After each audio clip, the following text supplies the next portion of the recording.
નમસ્કાર વિદ્યાર્થી મિત્રો, આપણે વર્તુળની અંદર ઘણી બધી સમજૂતી જોઈ. સમજૂતીમાં હજી થોડી ઘણી ડિટેલ બાકી છે, એ આપણે આગળ વધારીએ અને એના દાખલાઓ કરીએ. સમજૂતી એટલા માટે વધારે લેવી પડે છે કારણ કે જે માહિતી આપણે દાખલામાં પૂછાશે એની અંદર બધી જ સમજૂતીનું નોલેજ તમારી પાસે હશે તો તમે સરળતાથી એનો ઉકેલ લઈ આવી શકશો. અને મોટા ભાગના દાખલાઓ છે એ આપણે અત્યારે આ વર્ષ માટે કોર્સમાંથી કાઢી નાખ્યા છે, જે રાઇડર સાબિતીના દાખલા છે તે. તો વર્તુળ ચેપ્ટરની અંદર આપણે આગળ સમજૂતી જોઈએ. એ પહેલા જૂના બે લેક્ચરની પાછી માહિતી આપી દઉં તમને. સૌથી પહેલા વર્તુળની વ્યાખ્યા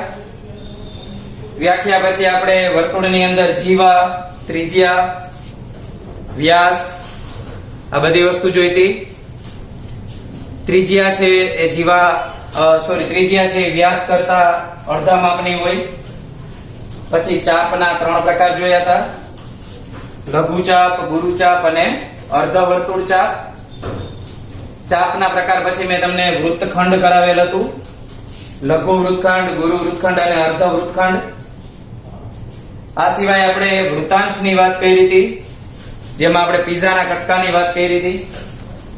તો લઘુ વૃત્તાંશ, ગુરુ વૃત્તાંશ અને અર્ધ વૃત્તાંશ. આ સિવાય એક મહત્વની વાત, જે પ્રમેય 10.1 ની આપણી પ્રતિજ્ઞા છે, અને એ પ્રમેય 10.1 એટલે 182 પાના નંબર ઉપર આપેલ છે તમને, કે વર્તુળના કોઈ બિંદુએ દોરેલ સ્પર્શ બિંદુમાંથી પસાર ત્રિજ્યા અને લંબ હોય છે. આના ઉપરથી મેં તમને જીવા અને દુભાગે એ વસ્તુ સમજાવી હતી અને પાયથાગોરસ પ્રમેયની વાત કરેલી હતી. આગળ વર્તુળની સમજૂતીમાં જોઈએ તો એમાં પૂછે કે 3 ભિન્ન અસમરેખ બિંદુઓમાંથી પસાર થતું અનન્ય વર્તુળ મળે. તો આ વિગત લખી નાખીએ. 3 ભિન્ન અસમરેખ બિંદુઓમાંથી પસાર થતું અનન્ય વર્તુળ મળે.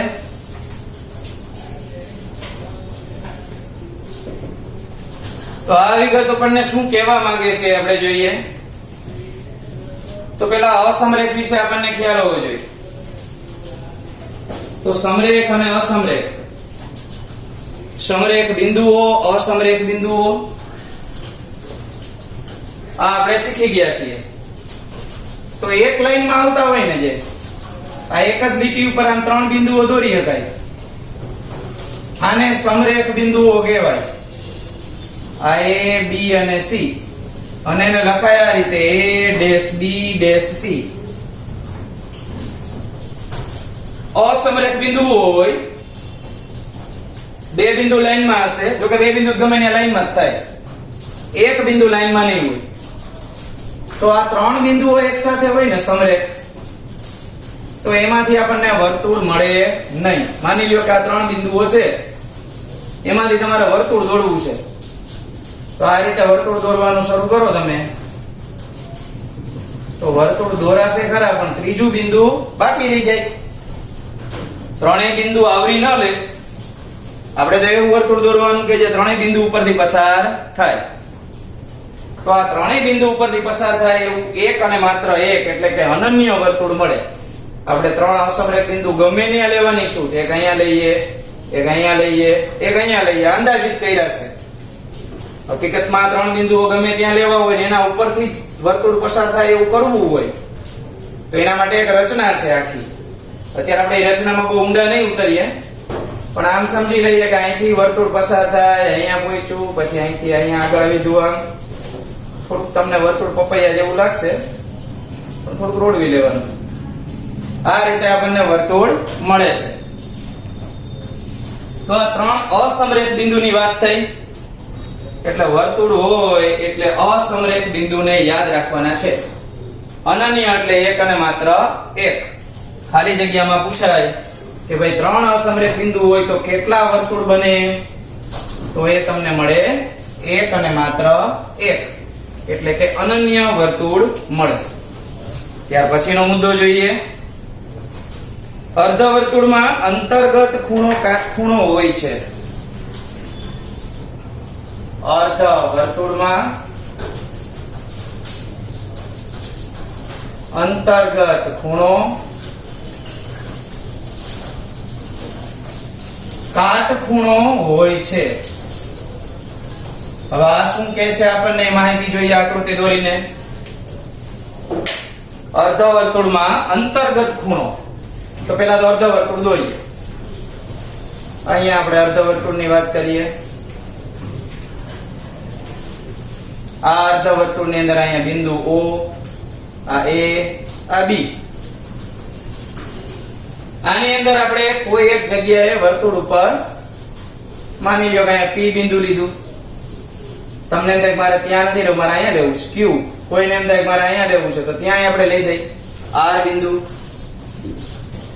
હવે તમારે અર્ધવર્તુળમાં અંતર્ગત ખૂણો બનાવવો હોય તો એના માટે તમારે આ AB વ્યાસ છે એના બંને છેડાઓનો ઉપયોગ કરવો પડે.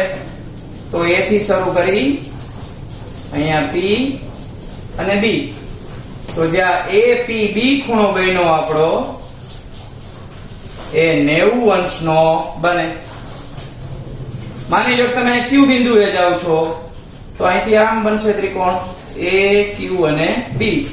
તો આ AQB ખૂણો બને એ પણ ફરજિયાત 90 અંશનો જ હોય. પણ શરત આપણી શું? વર્તુળ કેવું હોવું જોઈએ? અર્ધવર્તુળ. અહીંયા તમને એમ થાય કે મારે R પાસે બિંદુ બનાવવું છે તો R પાસેથી બનાવશો તો પણ ત્યાં તમને ARB 90 અંશનો ખૂણો મળે. તો કહેવાનો અર્થ એ છે કે આ મોટી જે કમાન જેવી આખી અર્ધવર્તુળની લીટી દેખાય છે એમાં તમે કોઈ પણ જગ્યાએ ગમે તે જગ્યાએ બિંદુ લેશો તો તમને અર્ધવર્તુળની અંદર કાટખૂણો મળે. આ કાટખૂણાની વાત કરીએ આગળ. તો કાટખૂણાની અંદર તમારે પાયથાગોરસના સૂત્રનો ઉપયોગ કરવો પડે. પાયથાગોરસનું સૂત્ર હમણાં જ મેં તમને સમજાવ્યું કે કર્ણનો વર્ગ બાકીની બે બાજુના વર્ગોના સરવાળા જેટલો થાય. તો આપણને આના જેવા દાખલા કેવી રીતે પૂછી શકે? માની લો કે ત્રિજ્યા તમને 2.5 આપી તો આખે આખો કર્ણ કેટલો થઈ જાય? 5 નો. પછી આ એક બાજુ આપે, ત્રીજી બાજુ આપણને મેળવવાની કે. તો આ રીતે પાયથાગોરસના સૂત્રથી આપણે આનો ઉપયોગ કરી શકીએ. આમાં મેં 3 બિંદુઓ લીધા છે, એના બદલે આપણે એક બિંદુ લઈને પણ સમજી શકીએ. તો અર્ધવર્તુળમાં બનતો ખૂણો કાટખૂણો હોય. એક જ આકૃતિ હું તમને દોરી દઉં એટલે આ સમજૂતીની અંદર તમે નોંધ કરી અને દોરી શકો. આપણું O કેન્દ્ર. ત્યાર પછીની વિગત જોઈએ. ચક્રીય ચતુષ્કોણ વિશે આપણે સમજવાનું છે. તો ચક્રીય ચતુષ્કોણ શું છે? તો ચક્રીય ચતુષ્કોણ પહેલા તો આપણને એ ખબર હોય કે ચતુષ્કોણ કોને કહેવાય? તો ત્રિકોણની અંદર 3 બાજુ આવે, ચતુષ્કોણમાં 4 બાજુ આવે. આ બોર્ડ અત્યારે લંબચોરસ છે અહીંયા, તો એ પણ એક જાતનો ચતુષ્કોણ છે. તો આ ચતુષ્કોણની જેમ ઘણા બધા ચતુષ્કોણ આપણે નવમાં શીખી ગયા, ટોટલ 5. સમાંતર બાજુ ચતુષ્કોણ, સમબાજુ ચતુષ્કોણ, લંબચોરસ, ચોરસ, સમલંબ ચતુષ્કોણ અને છેલ્લે એક વધારાનો ચતુષ્કોણ પતંગાકાર ચતુષ્કોણ આવતો. બધા ચતુષ્કોણના ગુણધર્મ ઘણા બધા હતા, એમાં આપણે ડિટેલમાં અત્યારે નથી જતા. પણ ચક્રીય ચતુષ્કોણ કોને કહેવાય એ આપણે સમજીએ તો ચતુષ્કોણ વિશે ખબર પડી ગઈ. ચક્રીય એટલે વર્તુળ હશે. તો એનો અર્થ એમ થાય કે જે ચતુષ્કોણના ચારેય શિરોબિંદુઓ, માની લ્યો કે આ 4 શિરોબિંદુઓ હું અહીં ગમે ત્યાં કરી નાખું, અહીંયા A કરું, અહીં B, અહીંયા C અને અહીંયા D. આ ચારેય શિરોબિંદુઓ એટલે એના અંત્ય બિંદુઓ ABCD વર્તુળ ઉપર આવેલા હોય, આ વર્તુળ ઉપર આવેલા છે, તો આપણે એને ચક્રીય ચતુષ્કોણ કહી શકીએ. તો ABCD જે મને મળે છે એ ચક્રીય ચતુષ્કોણ કહેવાય. ખાસ યાદ રાખજો, એક પણ બિંદુ વર્તુળથી આગળ ખસી જાય કે બહાર નીકળી જાય તો એને ચક્રીય ચતુષ્કોણ ન કહેવાય. અને આની અંદર એક વિગત એવી છે કે ચક્રીય ચતુષ્કોણના સામ સામેના ખૂણાઓ પૂરક કોણ હોય. પૂરક કોણ એટલે સરવાળો કેટલો થવો જોઈએ, કૌંસમાં લખી દઉં છું 180 અંશ. માની લ્યો કે તમને અહીંયા એક ખૂણાનું માપ 110 આપ્યું હોય અને સામેના ખૂણાનું માપ પૂછ્યું હોય, તો આપણે જોવાનું કે ભાઈ ચક્રીય ચતુષ્કોણ છે અને ચક્રીય ચતુષ્કોણની અંદર વિગત મુજબ આપણે એવું સમજાતા કે એના સામેના ખૂણાના માપનો સરવાળો 180 અંશ થાય. તો આ રીતે તમે એની અંદર મેળવી શકો. બરાબર. ત્યાર પછી આપણે જોઈએ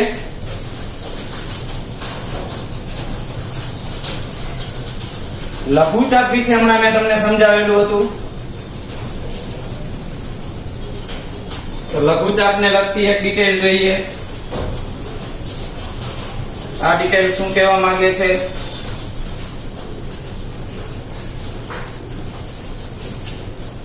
તો એક આકૃતિ દોરીએ પહેલા આપણે. એક વર્તુળ આપણે કરી નાખીએ, એમાં વચ્ચે કેન્દ્ર બનાવીએ O, અહીંયા આગળ A અને B બિંદુ, આ રીતે અહીંયા AOB આવો ખૂણો બને છે. તો આપણે એ સમજવાનું છે કે આ લઘુચાપ કઈ છે, તો કે AB. લઘુચાપ કેન્દ્ર પાસે જે ખૂણો બનાવે એના કરતા ગુરુચાપ ઉપર ગમે તે જગ્યાએ ખૂણો બનાવે. માની લો કે P બિંદુ લીધું, તો અહીંયા આગળથી આપણે આમ લીટો બનાવી નાખીએ.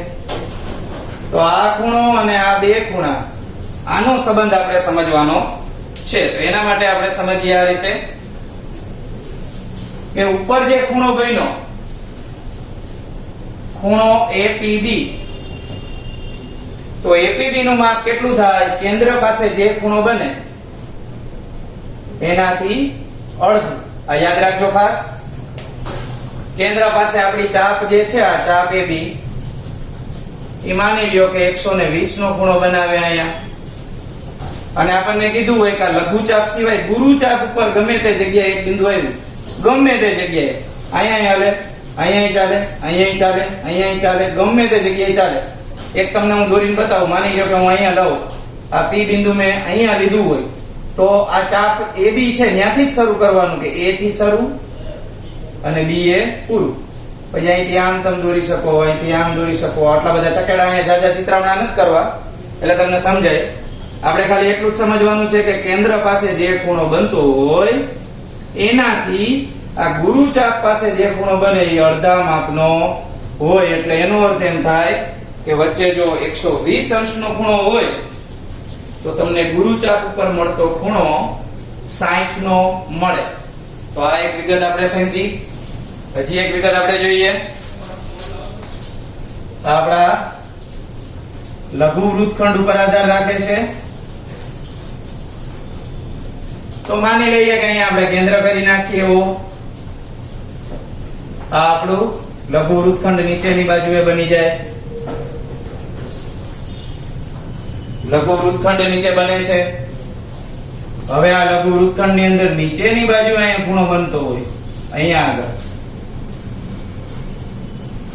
એને પણ આપણે જોવાનું, હંમેશા યાદ રાખવાનું કે આ લઘુ વૃત્તખંડનો ખૂણો છે, નીચેના વાટકામાં જે ખૂણો બન્યો એ ઉપરના ગુરુ વૃત્તખંડના ગમે તે જગ્યાએ આપણે અહીંથી આમ બનાવીએ.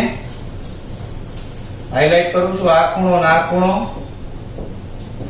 તમે જોશો તો આ શું બની ગયું? ચાર ખૂણા વર્તુળ ઉપર આવ્યા, તો કે ચક્રીય ચતુષ્કોણ. અને ચક્રીય ચતુષ્કોણનો નિયમ આપણે કીધો તો સામસામેના ખૂણાનો સરવાળો 180 અંશ થાય. તો આ માપ લઘુ વૃત્તખંડમાં ઊંધું વધારે મળે અને ગુરુ વૃત્તખંડ જે છે એમાં ખૂણાનું માપ ઓછું મળે. અહીંયા 110 આપ્યા હોય તો સામે એનો સરવાળો 70 થાય અને ટોટલ 180 મળે. તો આ સામાન્ય વિગતો જે વર્તુળને લગતી હતી એ આપણે લીધી. હવે સ્પર્શકની છેલ્લી વિગતો જે છે એ આપણે લઈ ત્યાર પછી નવા સેશનમાં આપણે દાખલાઓથી શરૂ કરશું. તો સૌથી પહેલા આપણે ત્રણ પરિસ્થિતિઓ જે વર્તુળના ચેપ્ટરમાં આપણને આપી છે શરૂઆતમાં, કે વર્તુળની અંદર સ્પર્શક માટે એટલે કે રેખા માટે ત્રણ પરિસ્થિતિઓ જોવા મળે. તો વર્તુળ અને રેખા માટે ત્રણ પરિસ્થિતિ કઈ કઈ? તો અહીંયા લખું છું વર્તુળ અને રેખા. તો આમાં ત્રણ પરિસ્થિતિ આ રીતે જોવા મળે. કાં તો આ વર્તુળને રેખા છે એ છેદતી ન હોય, બીજી પરિસ્થિતિ આપણે અહીંયા નંબર 1 કરીએ, અહીંયા નંબર 2.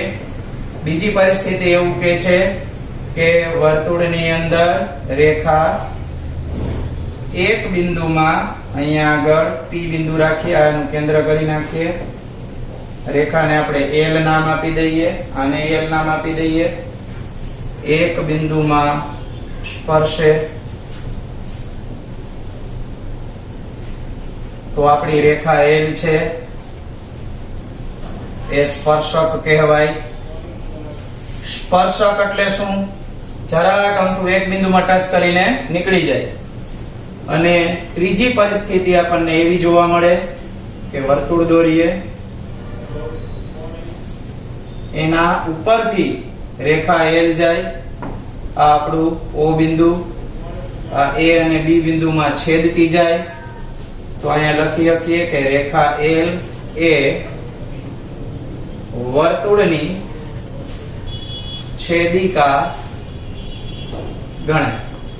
તો કહેવાનો અર્થ એ છે કે ત્રણ પરિસ્થિતિ આપણને જોવા મળી. કાં રેખા વર્તુળને છેદશે જ નહીં, કાં એક બિંદુમાં અડીને જશે, અથવા તો બે બિંદુમાં છેદશે. આનાથી નવી પરિસ્થિતિ એક પણ જાતની બને નહીં કે આપણે વિચારી ન શકીએ, કારણ કે રેખા તો હંમેશા સીધી જ હોય. એટલે આની અંદર કઈ તમે વાકી ચૂકી રેખા તો ન કરી શકો કે ભાઈ સરે અહીંયા લખ્યું છે કે બે બિંદુમાં છે, હાલો અહીંથી આમ ટર્ન મારી નામ લઈ જાય, તો કે ચાર બિંદુમાં છે તો એને રેખા કહેવાય નહીં.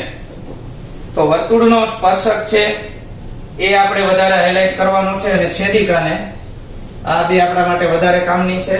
આ આપણે પરિસ્થિતિ ખાલી વિચારી છે, આને લગતા દાખલા પણ ઘણા બધા આવશે. તો સ્પર્શકની અંદર આગળ વધીએ. તો સ્પર્શકમાં તમને એમ કે વર્તુળને એક બિંદુમાં કેટલા સ્પર્શકો મળે આપણને? એક બિંદુમાં છેદતા હોય એવા. તો સામેના પેજ ઉપર તમને 181 પેજ ઉપર ઘણા બધા મુદ્દા આપ્યા છે.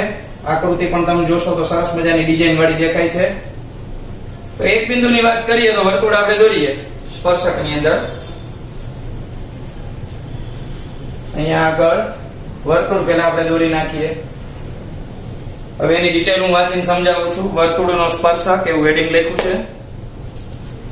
વર્તુળનો સ્પર્શક વર્તુળને ફક્ત એક જ બિંદુમાંથી છેદતી રેખા મળે છે. એટલે એનો અર્થ એમ થાય કે જો તમારે સ્પર્શક દોરવો હોય તો એક જ બિંદુમાં છેદે. વર્તુળના કોઈ એક બિંદુએ એક અને ફક્ત એક જ સ્પર્શક મળે. માની લ્યો કે તમે અહીંયા બિંદુ વિચારો છો મારા અહીંયાથી સ્પર્શક થાય એવું કરવું છે, તો અહીંથી આમ સીધી લીટી હું દોરું તો આ મને એક જ સ્પર્શક મળે. પછી હું આમ ઊભી લીટી દોરી નાખું બીજી, તો એ આ બિંદુ P ઉપરથી નથી જતું, તો નવું બિંદુ મળ્યું મને Q, તો આ બીજો સ્પર્શક થઈ ગયો. આ P ઉપરથી એક અને માત્ર એક જ સ્પર્શક મળે. બીજો સ્પર્શક આ બિંદુ ઉપરથી પસાર થાય નહીં. એક એના જેવું થાય, એની ઉપર લીટી દોરો તો થાય, તો એને સંપાતી રેખાઓ કહેવાય. આપણે અગાઉ શીખી ગયા છીએ સંપાતી રેખા વિશે. તો આ એક ખાસ ધ્યાનમાં રાખવાનું છે કે વર્તુળનો સ્પર્શક છે એ એક જ બિંદુમાંથી એને સ્પર્શે. અને સ્પર્શકોની સંખ્યા અને સ્વાધ્યાય 10.1 વિશે આપણે નેક્સ્ટ લેક્ચરમાં સમજશું. બાકી થોડીક થિયરી છે એ કમ્પ્લીટ કરી લેવી, જેથી કરીને દાખલાઓ શરૂ કરીએ ત્યારે વધારે ખબર પડે. ચેપ્ટર નાનું છે પણ સમજૂતી આની અંદર વધારે કરવી પડે એમ છે. તો અહીં સુધી રાખીએ આપણે. સ્પર્શક ને એ બધી વ્યાખ્યાઓ ખાસ તૈયાર કરી લેવી.